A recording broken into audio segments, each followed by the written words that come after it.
we are living in an age of fundamental political change, an historic era where history has been written in front of our eyes. When those history books are written, this era, this extraordinary age, will be known as the age of Scottish independence. Friends, I have a wee problem. For the last 3 weeks, I have worked on today's speech. I worked endless hours and my speech was good. It was the best speech I've ever wrote. It was passionate, it had a fire under your belly. It was humorous, it made you laugh. It was sad, it had a tear to your eye. So, I hear you ask, what's the problem? I left it at home. So, instead of me winging it, and if I wing it, what happens is I get a wee bit boring. So instead of me boring you, how about we do a wee bit of interaction? How about you guys speak to me? How about I ask you 3 questions, and you just got to give me a simple yes or no answer. Are you up for that? Yes. Right, question number 1. Regardless of how you vote in the EU referendum, is it fair that Scotland has been taken out of the EU without no democratic mandate? Is it fair? No. Question number 2.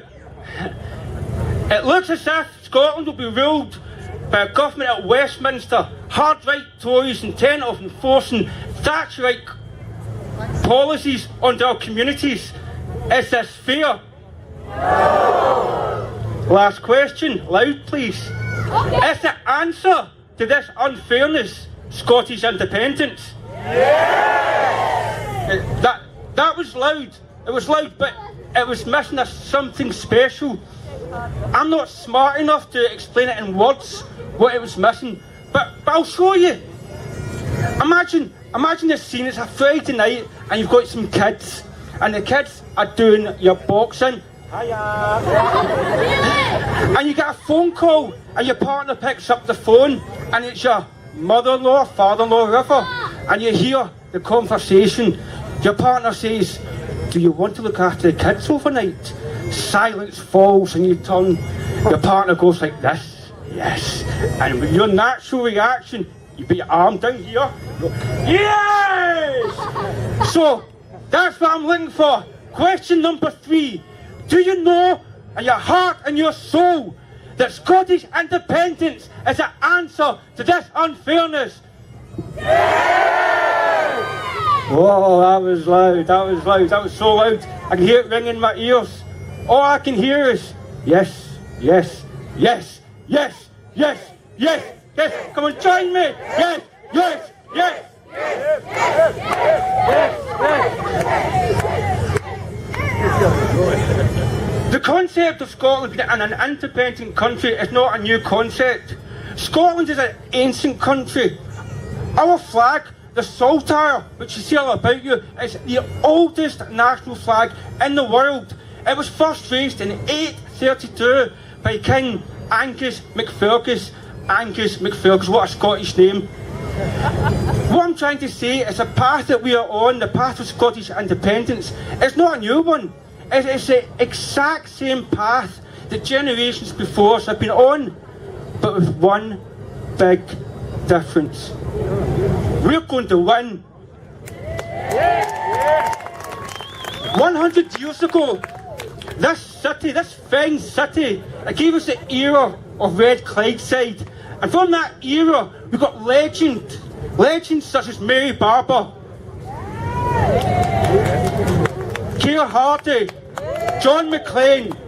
John McLean was a Scottish socialist, and he firmly believed that the most effective way of showing solidarity, of showing unity, of extending a hand of friendship throughout these nations was not by staying in the United Kingdom, was not to stay in a union which oppressed the masses, which is not to stay in a union which stomped on, spat on and stood on the working class, but to go our separate way. 100 years have passed, and I think the argument of John McLean is just as strong today as it was then. In 2014, Billy Bragg agreed. He said the way to give England her freedom was to unshackle Scotland.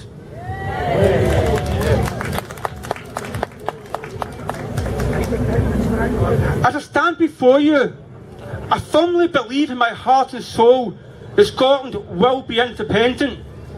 And it will be independent not because of one political party, not because of one policy, be it Brexit or whatever, because I believe that we will win, because our biggest asset, our main asset, is you, and it's you, and it's you. It's the person in front of you, behind you, to the left you, to the right of you. It was the people that were here yesterday. It's the people that travelled today on the bikes. It's the millions and millions of conversations that we have. Because, actually, I want to show you something. That's okay. Right? As one person, our voice is quiet. Watch. Yes, you hear that? But together, we can do this. Yes.